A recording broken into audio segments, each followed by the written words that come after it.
પ્રણામ. હર હર મહાદેવ મિત્રો. દરેક સંસ્કૃતિ, દરેક ધર્મ અને દરેક સમુદાય તેમજ દરેક જ્ઞાતિ જે છે એમનો આગવો ઇતિહાસ હોય છે. તેવી જ રીતે ઔદચ્ય ખરડી બ્રાહ્મણોનો પણ ઇતિહાસ આપણે જોઈશું, જે ઇતિહાસ ગુજરાતની અંદર વસતા બ્રાહ્મણો માટે ખૂબ જ અગત્યનો છે. કારણ કે જો આપણે આપણો ઇતિહાસ જ નહીં જાણતા હોય તો વર્તમાનમાં તેનું ગૌરવ કઈ રીતે લેશું? અને એ ઇતિહાસ મુજબ જો આપણે આપણું અસ્તિત્વ ટકાવી નહીં રાખીએ તો આપણું અસ્તિત્વ જ ઇતિહાસ બનીને રહી જશે. તો આ વિડીયોમાં ઔદિચ્ય બ્રાહ્મણોના ઇતિહાસ વિશે વાત કરશું. ઔદિચ્ય એટલે ઉત્તરમાંથી આવેલા બ્રાહ્મણો. જ્યારે મૂળરાજ સોલંકી નાના હતા અને એમના મામા સામંતસિંહ ગાદી પર હતા, ત્યારે તેમના મામા સામંતસિંહ મૂળરાજ સોલંકીનું વારંવાર અપમાન કરી લેતા હતા. એમનો બદલો લેવા જ્યારે મૂળરાજ સોલંકી પોતે પુખ્ત વયના થયા ત્યારે મોકો જોઈ અને તેમણે સામંતસિંહ એટલે કે પોતાના મામાની હત્યા કરી અને મૂળરાજ સોલંકી ગાદી પર આવ્યા. પોતાની ગાદી પર આવવા માટે તેમણે પોતાના જ પરિવારજનોને અનીતિથી જીતી અને રાજા બન્યા. તેમનું દુઃખ તેમને પારાવાર હતું. આ ઘટના પર તેમને ખૂબ જ અફસોસ હતો. એટલા માટે તેઓએ બ્રાહ્મણો તેમજ રાજ્યગુરુની સલાહ લેવાનું વિચાર્યું. તેમના અનુસાર તે પાપમાંથી મુક્તિ મેળવવા અને પ્રાયશ્ચિત કરવા માટે તેમણે એક રુદ્રમાળની સ્થાપના કરવામાં હતી. આ રુદ્રમાળ કેવો? તો કે આ રુદ્રમાળની અંદર એક માળની અંદર 100 શિવલિંગ એવા 10 માળ તૈયાર થઈને એક રુદ્ર મહેલની રચના કરજો અને પાપમાંથી મુક્તિ મેળવવા આ સહસ્ત્ર શિવલિંગની પૂજા કરવી અને એની અર્ચના કરવી. પરંતુ આ કાર્ય ખૂબ જ સમય લેનાર, ખર્ચાળ તેમજ અઘરું હતું. તેમજ ધર્મ અને જ્યોતિષ દ્રષ્ટિથી પણ ખૂબ જ અગત્યનું હતું. એક ઐતિહાસિક સ્થળ જે છે એનું નિર્માણ થવાનું હતું અને ત્યારે એક પ્રખર જ્યોતિષ ઉદ્દલ જોશીના નામે પ્રખ્યાત હતા. એટલા માટે તેઓએ ઉદ્દલ જોશી નામના એક જ્યોતિષની સલાહ લીધી. આ ઐતિહાસિક સ્થળ માટે ખાસ મુહૂર્ત જોવાનું હતું. તેમના માટે ખાસ એક સમય, એક જગ્યા નક્કી કરી દેવામાં આવી. તે જગ્યાએ ઉદ્દલ જોશીએ જઈને એક ખીલ્લી લઈ નિશાન કરવામાં આવ્યું.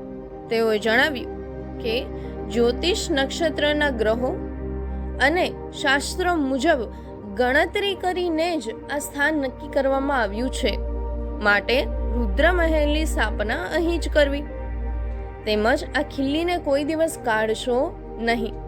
પણ તે સમય રાજાની નજીક ઘણા અવિશ્વાસુ લોકોને આ વાત તર્કસંગત ના લાગી અને માત્ર ઉદ્દલ જોશીની પરીક્ષા લેવાના આશયથી તેઓએ ખીલ્લી કાઢવાના પ્રયાસો કર્યા અને સફળ પણ થયા.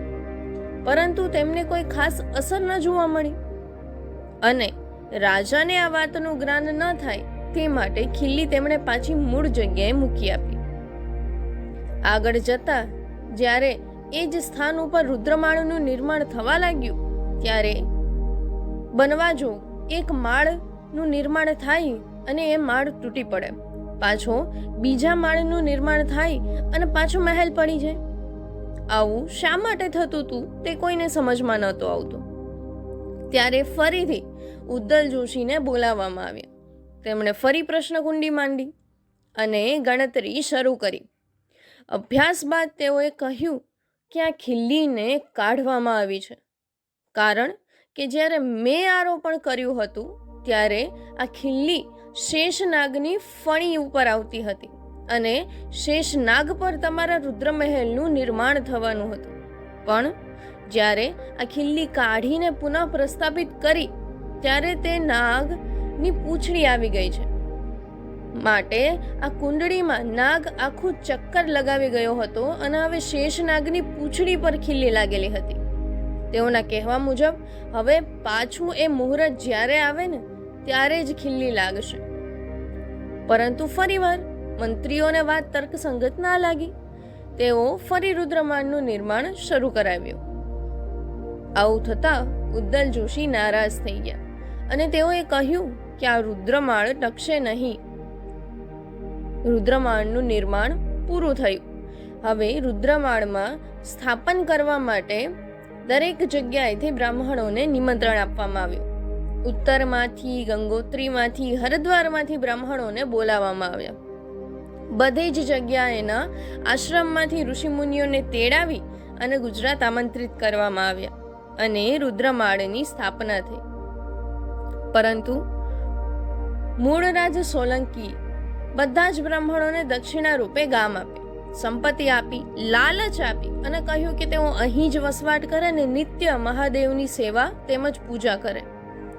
બનવા કાળે ઉદ્દલ જોશીની વાણી પણ સાચી પડી અને અલ્લાઉદ્દીન ખિલજીએ આવીને રુદ્રમાળને તોડી નાખ્યો. બ્રાહ્મણોને માર્યા અને ભગાડ્યા. ત્યારબાદ બ્રાહ્મણોએ નજીકના ગામોમાં પલાયન કરીને વસવાટ શરૂ કર્યો. તેવી જ રીતે જે ગામની અંદર બ્રાહ્મણો રહ્યા તે પ્રમાણે તેમની ઓળખાણ પડી. વેરાવળમાં જે બ્રાહ્મણો રહેવા લાગ્યા તેમને સોમપૃણા બ્રાહ્મણો કહેવાના. જૂનાગઢમાં રહેતા બ્રાહ્મણોને ગિરનારા બ્રાહ્મણો, શિહોરમાં રહેતા બ્રાહ્મણોને શ્રીહરા બ્રાહ્મણો, જામનગરવાસીને હલારી કે રાજગોળ બ્રાહ્મણ કીધા. આવી જ રીતે અલગ અલગ નામ, ઓળખાણ અને અટકથી વસવાટ શરૂ કર્યો.